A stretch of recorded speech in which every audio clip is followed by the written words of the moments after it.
और भारत संविधान से चलता, संविधान से चलता, संविधान से चलता, उस संविधान को ब्राह्मण कम नुकसान पहुंचा रहा जितना ये मौलाना नुकसान पहुंचा रहे हैं। बार बार नई नई बात, बार बार नई नई बात। अब जब इतना गर्दन फंस गया, सारे मुसलमान को तबाह बर्बाद कर दिया। इस इस्लाम में यह है क्या कि अगर किसी ने नबी के शान में गुस्ताखी की तो उसको औरंगाबाद के चौराहे पर फांसी देगा। ये इस्लाम में है क्या? अगर सऊदी अरब में भी यह हरकत होती तो कोई व्यक्ति यह काम नहीं कर सकता था। बादशाह को यह अख्तियार है, खलीफा को यह अख्तियार है। नहीं इस्लाम के तरीके से क्यों चल रहे हैं आप? संविधान के तरीके से। अरे तो मैं कह रहा हूं पहले फांसी इसको दीजिए, एमआईएम के इम्तियाज जलील को। ये नहीं इस्लाम फतवा दीजिए कुफ्र का। इन्होंने तकरीर में कहा कि मैं औरंगाबाद के चौराहे पर टांगा नुपुर शर्मा को आपको वीडियो दिखा दूं, वीडियो दिखा दूं। पहले पर्सनल लॉ बोर्ड ये बताया कि जलील जो वहां के एमपी हैं एमआईएम के, वो मुस्लिम है या काफिर है, पहले तय करो। अगर मुस्लिम है तो उन्होंने कौन सा इस्लाम पेश किया जिससे पूरे देश का हिंदू भड़क रहा है? तो टीवी से फैला ये माने दुश्मनी या एमआईएम के तकरीर से फैला? की मांग उन्होंने अकेलों ने नहीं की है, ये भी आप याद रखिए। किसने किया है ये हक? फिर कितने सारे मामलों में ओवैसी को फांसी की मांग करते हैं लोग, क्या करेंगे आप? फिर वही बात, अब टर्म नहीं लीजिए। यानी आप यानी ब्राह्मण दारू पिए तो आप भी पीजिए, ब्राह्मण पूजा करे तो आप पीजिए। तुलना आप गलत से कर रहे हैं। अरे साहब ये आपका, हम इस्लाम की बात कर रहे हैं ना, आप कर रहे हैं टीवी से संविधान की बात करिए आप। चलिए आप आ जाइए संविधान पर। संविधान में इसकी इजाजत है, संविधान में इसकी इजाजत है कि आप ठेस पहुंचाए, उस पर कार्रवाई नहीं होनी चाहिए। अरे आप, मैं पहले अपनी सफाई टीवी की दे रहा हूँ ना। मैं आप लिया है ना नुपुर शर्मा को? नुपुर शर्मा को मैं नहीं लिया हूँ, नाम भी नहीं लिया अभी। इम्तियाज जलील का नाम ले रहा हूँ। Nupur Sharma personal law board के वो मेंबर हैं ओवैसी, इसलिए मैं ले रहा हूँ नाम। अगर वो पर्सनल लॉ बोर्ड के मेंबर नहीं होते ओवैसी और सर में कफन बांध के नहीं ड्रामा करते अभी देश में, तो देश का माहौल नहीं बिगड़ता। इस देश में जो भी माहौल बिगड़ा है पर्सनल लॉ बोर्ड से जुड़े उन तमाम लोगों के गलत बयान से। महमूद मदनी ने कहा जिसको इस्लाम पसंद नहीं हो वो देश छोड़ दे। न तो ये इस्लामी लफ्ज है, न संवैधानिक लफ्ज है। आप समर्थन करते हैं और मुसलमान को कहते हैं मौलाना का समर्थन करो। इस्लाम में शख्सियत परस्ती नहीं है, बुत परस्ती नहीं है, इस्लाम में खुदा परस्ती है। हम निराकार हैं। हम अगर क्या बयान था उनका? उनका बयान था जिसको हमारा मजहब नहीं पसंद हो वो मुल्क छोड़ दे। फिर बयान निकाल लीजिएगा। हाँ, मतलब उनका कहने का मतलब ये नहीं कि आप अपना, उनका मतलब है कि हमारा जो हम फॉलो करते हैं। हाँ ठीक है, हमारी नमाज आपको पसंद नहीं है तो आप चले जाओ ना। क्यों चले जाएंगे? और ये कैसे चले जाएंगे? रास्ता टिकट देंगे? ये गिरिराज सिंह बन रहे हैं, महमूद मदनी गिरिराज सिंह बन रहे हैं, टिकट देंगे, वीजा देंगे? ये तकरीर आपने की क्यों? भारत में इसकी इजाजत नहीं है। भारत सबका देश है, हिंदू मुस्लिम सिख ईसाई जैन पारसी। और भारत संविधान से चलता, संविधान से चलता, संविधान से चलता, उस संविधान को ब्राह्मण कम नुकसान पहुंचा रहा जितना ये मौलाना नुकसान पहुंचा रहे हैं। बार बार नई नई बात, बार बार नई नई बात। अब जब इतना गर्दन फंस गया, सारे मुसलमान को तबाह बर्बाद कर दिया। सच्चर कमेटी की रिपोर्ट, रंगनाथ मिश्रा कमीशन की रिपोर्ट, कुंडू कमीशन की रिपोर्ट, कृष्णा कमीशन की रिपोर्ट, किसी रिपोर्ट पर अमल नहीं हुआ। और ये report all India Muslim personal law board की वजह से आया। तो बोर्ड पहले जवाब खुद क्यों नहीं देगा? अरबों खरबों रुपए भारत से और अरबों खरबों रुपए गल्फ कंट्री से चंदा करने वाला all India Muslim personal law board ने इस भारत में मुसलमानों के तालीमी तरक्की के लिए स्कूल कहां खोला? पहले ये जवाब दे। रुक जाए, एक लाइन से बोलने दीजिए। इस मुसलमानों के स्वास्थ्य सेवा के लिए जब कोरोना काल में आप ही का चैनल था, ये मुझे याद है, आप थे नहीं लेकिन ये दोनों चैनल था। कोरोना काल में कानपुर में मुस्लिम को एडमिट करने से डॉक्टर ने इनकार कर दिया था। मुस्लिम पर्सनल लॉ बोर्ड नहीं चिल्लाया था, हाफिज गुलाम सरवर चिल्लाया था, वीडियो वायरल भी हुआ था।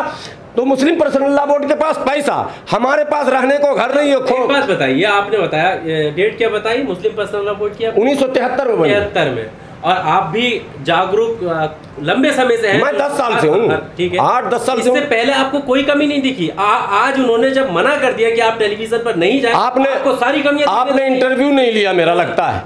सीए एनआरसी के वक्त भी मैंने इनको घेरा था, और जब यूसीसी की बारी आती है तब भी मैं इनको घेरता हूँ। और कोई ऐसा मौका नहीं, जब दीन बचाओ देश बचाओ रैली इन्होंने बिहार में किया पर्सनल लॉ बोर्ड ने, तो भारत में सबसे ज्यादा विरोध करने वाला और गैर इस्लामी थीम और नारा कहने वाला, दीन बचाओ, दीन बचाने के लिए हम नहीं आए भारत दुनिया में। अच्छा, आप किस उद्देश्य से जाते हैं? आप इतने मैं बताऊं, कोई भी मुसलमान दीन बचा नहीं सकता। कुरान टेलीविजन पर बात चल रही है, अभी आ रहा हूँ। आप सीधे से सवाल का जवाब। सीधे सवाल कैसे होगा? पर्सनल लॉ बोर्ड को पहले पैंट खोल के चेक करवाना पड़ेगा ना, मुसलमान है कि नहीं। उन्होंने आरएसएस की चड्डी है वहाँ। आप मुझे बताइए, उन्होंने अपना बयान दिया। हाँ, क्यों दिया? आप भी तो अपना उद्देश्य बताइए ना। जनता को रखिए सामने कि मैं इस उद्देश्य से मैं तो पहले जनता को पता ही नहीं कि पर्सनल लॉ बोर्ड क्या, वो तो समझे मेरे पीर साहब की बात। तो उनकी दशा सुनिए, तौकीर रजा खां जाते हैं। अपनी बात तो रखेंगे ना सर। अरे मैं आखिरी में रखूंगा, रखिए इतनी जल्दी क्यों? तौकीर रजा खां साहब आला हजरत के नस्ल के हैं, कलकत्ता जाते हैं, ग्रांड होटल में रुकते हैं, उनकी पगड़ी को लोग चूमता है। उन चूमने वालों से कह रहा हूं अपने पीर को तो पहचान लो पहले। आप टीवी में जाने वालों को जूता मारो, लेकिन पहले पीर को तो पहचानो जो दगा दे रहा आपको। वो बुरा है तो मैं उससे थोड़ा कम, वो बुरा है तो उसको यह हक नहीं हासिल है कि वो हम पर कोई उंगली उठाए। पहले वो अपनी बुराई दूर करे, फिर हमसे बात। जनता तो उठा सकती है ना, जनता उठा सकती है जिसकी आप बात रखते। बिल्कुल बिल्कुल। बताइए आप क्या उद्देश्य होता है आपका? हमारा उद्देश्य पैसा कमाना, माल कमाना, शोहरत कमाना। अब सबर आ गया आपको? तो इस चीज से खुश हो? पहले ये आप बात रख रहे हैं, इस चीज से खुश हो जाएंगे? आप सीरियस होकर बताइए ना कि आपको सीरियस क्या हूँ? इतनी कहानी सुनाई तो अभी आप समझे नहीं। ये तो आप उन पर आरोप कर रहे हैं, वहां पर नहीं, इससे जनता का फायदा है क्या? आप मुझे बताइए। मैं कह रहा हूँ आप पर्सनली मेरे पर क्यों ले रहे? टीवी पे मैं अकेला नहीं जाता हूँ ना, मैं चेहरा है। अरे बाप कह रहा बाजार में खड़े होके खबरदार कोई गोलगप्पे मत खाना, और उसका बेटा खा रहा, पहले बाप को ना बोलेंगे। की तरफ से आप एक स्टेटमेंट आप बता दो कि पहले मुस्लिम पर्सनल लॉ बोर्ड बोले कि उनके लोग क्यों जाते हैं। अच्छा, मैं अभी कल भी उनके लोग थे। मुस्लिम पर्सनल लॉ बोर्ड का कोई मेंबर नहीं हूँ, लेकिन मेरा सवाल उनकी बात आपके आरोप लग गए। मैं देश के लोगों को कह रहा हूँ कि कल ये लेटर जारी हुए, अब 20 दिन हो गया। आरोप जनता के सामने नहीं जा रहे हैं ना, आप जाने नहीं दे रहे हैं ना। अब तो लग रहा है पर्सनल लॉ बोर्ड वाले ने पैसा देके भेज दिया आपको। अब सुनिए तो मेरी बात। कल के डिबेट में वारिस पठान और डॉक्टर अब्दुल मन्नान MIM के प्रवक्ता कल भी टीवी डिबेट में थे। यार पहले सवाल उनसे करो, तुम आ क्यों रहे हो? तुम्हारे बाप ने मना कर दिया तुमको, all India Muslim personal law board ने मना किया। अपनी पार्टी की तरफ से पक्ष रख रहे हैं, पार्टी की तरफ से सब रखते हैं। क्यों? तो हम तो अपने संगठन की तरफ जाते हैं, रखते हैं। मुस्लिम स्कॉलर लिखा हुआ होता है आपके नीचे। लीजिए, लाइए फिर से दिखाता हूँ। मैं भी दिखा दूंगा। नहीं, अरे तो वो ये क्या? अरे गलती से लिख दे कोई अलग बात, उसको कटवाया हूँ, रिकॉर्ड है हमारे पास, कटवाए है ना। मैं वही तो मैं जानना चाहता हूँ कि आप कम से कम ये तो बता दीजिए। मैं दलित मुसलमानों की लड़ाई लड़ता हूँ, मैं 341 की लड़ाई लड़ता हूँ।